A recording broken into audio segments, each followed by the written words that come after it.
Hello students, मैं आयुष पुरोहित Navjyoti global school फुटगांव से एक बार पुनः आपके साथ आप सभी का स्वागत करता हूं नवज्योति ग्लोबल स्कूल्स के यूट्यूब चैनल पे। बच्चों, आज हम पढ़ने जा रहे हैं कक्षा 7 की हिंदी का पाठ नंबर 18। बच्चों, अभी तक हम कक्षा 7 में 17 पाठ पढ़ चुके हैं, जिन्हें अगर आपने अभी तक नहीं पढ़ा है तो आप हमारे चैनल में जाके प्लेलिस्ट में उन वीडियोस को देख सकते हैं। तो आइए बच्चों, इस पाठ को प्रारंभ करते हैं। ये एक साक्षात्कार है। ये क्या है? पाठ एक साक्षात्कार है, यानी इंटरव्यू है। संघर्ष के कारण मैं तुनुक मिजाज हो गया धनराज। तुनुक मिजाज होता है मतलब बच्चों जल्दी से गुस्सा आ जाने वाला। हॉकी के सुप्रसिद्ध खिलाड़ी धनराज पिल्ले अब 35 वर्ष के हो गए हैं। उनका साक्षात्कार विनीता पांडे ने लिया था और इस साक्षात्कार का संपादित अंश यहाँ दिया जा रहा है। विनीता, खिड़की पुणे की तंग गलियों से लेकर मुंबई के हीरानंदानी पवेल कॉम्प्लेक्स तक आपका सफ़र बहुत लंबा और कष्टसाध्य रहा है। उस सफ़र के बारे में कुछ बताइए। तो विनीता पूछती हैं कि जो धनराज जी हैं, आपका जो सफ़र है वो काफ़ी कष्ट साध्य रहा है, तो अपने जो सफ़र के बारे में कुछ हमें बताइए। धनराज, बचपन मुश्किल से भरा रहा। हम बहुत ही गरीब थे। मेरे दोनों भाई हॉकी खेलते थे, उन्हीं के चलते मुझे भी हॉकी का शौक़ हुआ, पर हॉकी की स्टिक खरीदने तक की हैसियत नहीं थी मेरी, इसीलिए मैं अपने साथियों की स्टिक उधार मांगकर काम चलाता था। वह भी मुझे तभी मिलती जब वे खेल चुके होते थे। इसके लिए बहुत धीरज के साथ अपनी बारी का इंतज़ार करना पड़ता था। मुझे जब पहली स्टिक तब मिली जब मेरे बड़े भाई को भारतीय कैंप के लिए चुन लिया गया, तो उसने मुझे अपनी पुरानी स्टिक दे दी। वह नहीं तो नहीं थी, लेकिन मेरे लिए बहुत कीमती थी क्योंकि वह मेरी अपनी थी। तो बच्चों, जो धनराज हैं वो बताते हैं कि जो मेरा जो बचपन का जो जीवन है ना, वो काफ़ी कष्टों से भरा हुआ है। और क्योंकि वो एक सामान्य परिवार से ताल्लुक़ रखते थे, इसीलिए उनके पास जो हॉकी की स्टिक खरीदने के क्या थे, उतने ज़्यादा पैसे नहीं थे, है ना। लेकिन हॉकी, चूँकि अपने दो बड़े भाइयों के कारण उन्हें भी हॉकी खेलने का शौक़ लग चुका था, इसीलिए उन्हें हॉकी की स्टिक का इंतज़ार करना पड़ता था। हॉकी की स्टिक उन्हें कौन देता? उनके साथी, जब वे खेल चुके होते थे। ठीक है। धनराज बताते हैं कि उन्हें उनकी पहली स्टिक तब मिली जब उनके भाई का सिलेक्शन हो गया। मैं अपनी जूनियर राष्ट्रीय हॉकी सन 1985 में मणिपुर में खेली। तब मैं सिर्फ 16 साल का था। दिखने में दुबला पतला और छोटे बच्चे जैसा चेहरा। अपनी दुबली पतली काठी के कारण बावजूद मेरा ऐसा दबदबा था, कोई मुझसे भिड़ने की कोशिश नहीं करता था। तो धनराज बताते हैं कि मैं ऐसा दुबला पतला होने के बावजूद भी ऐसा था, इतना रौबदार था, इतना ज़बरदस्त था कि कोई उनसे भिड़ने की कोशिश नहीं करता था। ठीक है। और मैदान से बाहर भी, मैदान में भी और मैदान से बाहर भी वो क्या थे? काफ़ी जुझारू थे। मैं सन 1986 में मुझे सीनियर टीम में डाल दिया गया और बोरिया बिस्तर बांध कर मुंबई चला आया। उस साल मैंने और मेरे बड़े भाई रमेश ने हॉकी लीग में बेहतरीन खेल खेला। हमने खूब धूम मचाई। इसी के चलते मेरे अंदर एक उम्मीद जागी कि मुझे 1988 के नेशनल कप से बुलावा ज़रूर आएगा, पर नहीं आया। मेरा नाम 57 खिलाड़ियों की लिस्ट में भी नहीं था। बड़ी मायूसी हुई, मगर एक साल बाद ही all in one Asia cup के लिए मुझे चुन लिया गया। तब से लेके आज तक मैंने कभी पीछे मुड़कर नहीं देखा। तो धनराज बताते हैं कि 1986 में उन्हें सीनियर टीम में डाल दिया गया था। फिर वो कहाँ? बम्बई आ गए। उन्होंने और उनके भाई ने 1987 में बहुत अच्छा खेला और उन्हें लग रहा था कि उन्हें ओलंपिक से बुलावा आ जाएगा, लेकिन नहीं आया। यहाँ तक कि उनका तो नाम भी नहीं था, 1988 की लिस्ट में उनका नाम भी नहीं था।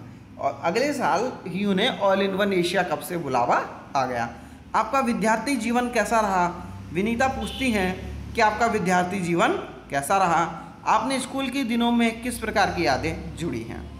धनराज बताते हैं, पढ़ने में मैं एकदम फिसड्डी था, किसी तरह 10वीं तक पहुंचा, मगर उसके आगे का मामला बहुत कठिन था। एक बात कहूं, अगर मैं हॉकी का खिलाड़ी ना होता तो शायद चपरासी की नौकरी भी मुझे ना मिलती। आज मैं बैचलर ऑफ साइंस या आर्ट्स भले ही ना हो, पर गर्व से कह सकता हूं मैं बैचलर ऑफ हॉकी हूं। हंसते हुए मेरी शादी के लिए तो बताते हैं कि जब उनका सिलेक्शन हो गया तो उसके बाद उन्होंने पीछे मुड़कर नहीं देखा, चाहे कुछ भी हो जाए मुझे क्या करना है, आगे बढ़ना है। तो जब विनीता ने उनसे पूछा कि आपका विद्यार्थी जीवन कैसा रहा, तो धनराज बताते हैं मैं पढ़ने में काफ़ी फिसड्डी था, यानी कि कैसा था, बुद्धू था। लेकिन अगर वो बताते हैं अगर वो हॉकी के खिलाड़ी नहीं होते तो उन्हें तो कोई नौकरी, चपरासी की नौकरी भी नहीं मिलती, है ना। उनकी शादी के लिए भी मुझे मास्टर ऑफ हॉकी कह सकते हैं। उनकी शादी के लिए भी क्या है, वे उन्हें मास्टर ऑफ हॉकी कह सकते हैं। विनीता पूछती हैं आप इतने तुनुक मिजाज क्यों हैं, कभी कभी आप आक्रामक भी हो जाते हैं। धनराज कहते हैं इस बात का संबंध मेरे बचपन से रहा है, मैं हमेशा से ही अपने को असुरक्षित महसूस कराता रहा। मैंने अपनी माँ को देखा है, उन्हें मेरे पालन पोषण के लिए कितना संघर्ष करना पड़ा। मेरे तुनुक मिजाज के पीछे कई वजह हैं। मैं बिना लाग लपेट वाला आदमी हूँ, जो मन में आता है सीधे कह डालता हूँ और बात को कई बार पछताना भी पड़ता है। मुझसे अपना गुस्सा रोका नहीं जाता, दूसरे लोगों को भी मुझे उकसाने में मज़ा आता है।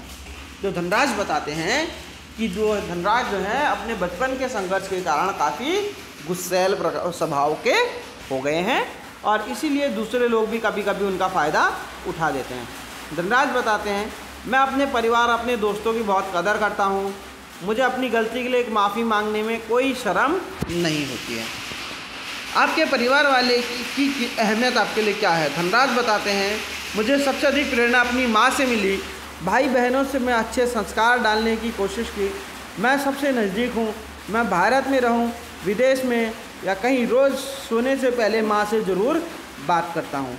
मेरी माँ ने मुझे प्रसिद्धि को विनम्रता से संभालने की सीख दी है और मेरी बड़ी भाभी कविता भी मेरे लिए माँ के समान हैं और वह मेरे लिए प्रेरणा स्रोत रही हैं। विनीता आपने सबसे पहले कृत्रिम घास एस्ट्रोटर्फ पर हॉकी कब खेली? मैंने सबसे पहले कृत्रिम घास तब देखी जब नेशनल हॉकी में भाग लेने नई दिल्ली आया। मुझे याद है किस तरह से सोमेध्या जैक्यून को कोने में ले जाकर कृत्रिम घास पर खेलने का गुरूर बता रहे थे। जब वे बताने में लगे हुए थे मैं झुक कर उस मैदान को छू रहा था। मुझे विश्वास नहीं हो रहा था कि विज्ञान इस तरह से तरक्की कर सकता है जिससे कृत्रिम तरह की घास उगाई जा सके। तो धनराज बताते हैं, विनीता धनराज से पूछती है आपने कृत्रिम घास में कब खेला?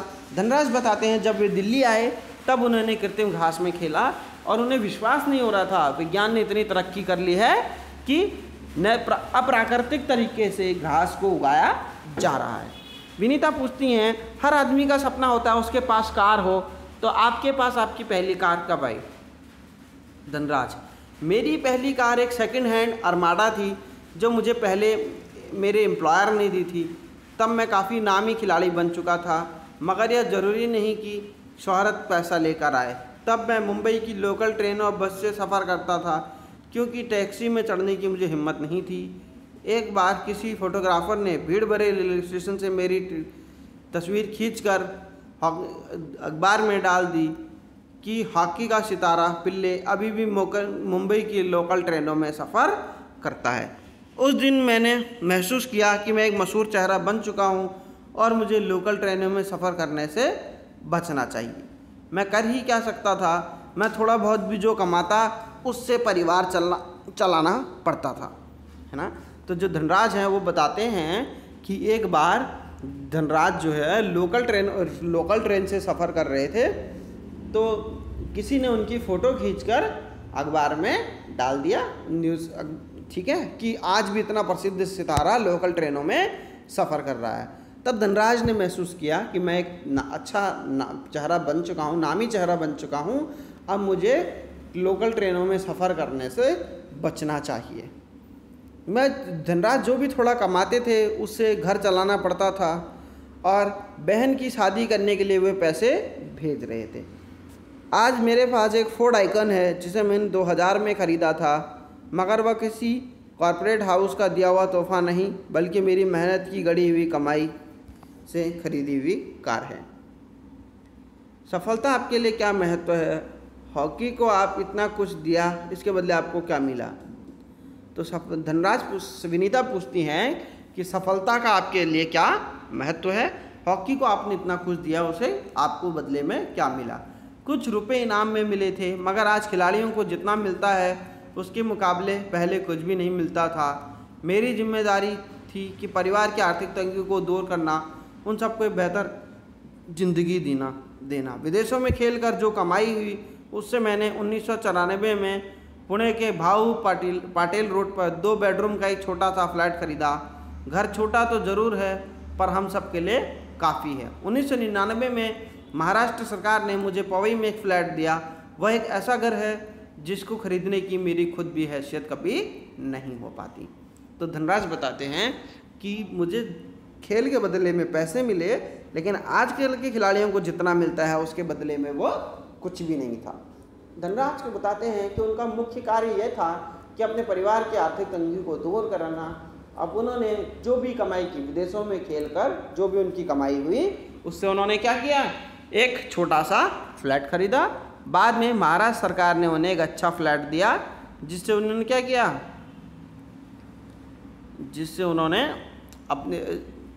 महाराष्ट्र सरकार ने उनके लिए एक बड़ा सा फ्लैट खरीदा। मतलब धनराज सोचते हैं कि ऐसा फ्लैट वो शायद ज़िंदगी में कभी नहीं ले पाते। विनीता, सेलिब्रिटी के साथ एक ही मंच पर बैठना कैसा लगता है? धनराज, बहुत अच्छा। जब हम राष्ट्रपति जी से मिले तब महसूस हुआ कि हम कितने खास हैं। हॉकी ही है जिसके चलते हमें हर जगह प्रतिष्ठा मिली है।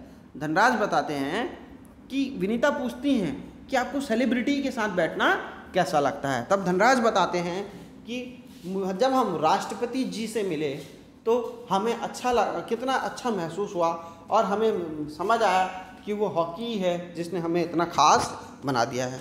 तो बच्चों, आज का ये पाठ जो धनराज एक जो हॉकी के प्रसिद्ध खिलाड़ी रहे हैं अपने समय के, उनका साक्षात्कार था जिसे विनीता नाम की एक पत्रकारिता ने लिया था। और ये पाठ यहीं पे ख़त्म होता है। हम आपसे मिलेंगे नए लेक्चर में। तब तक के लिए आप अपने घर में रहें, सुरक्षित रहें।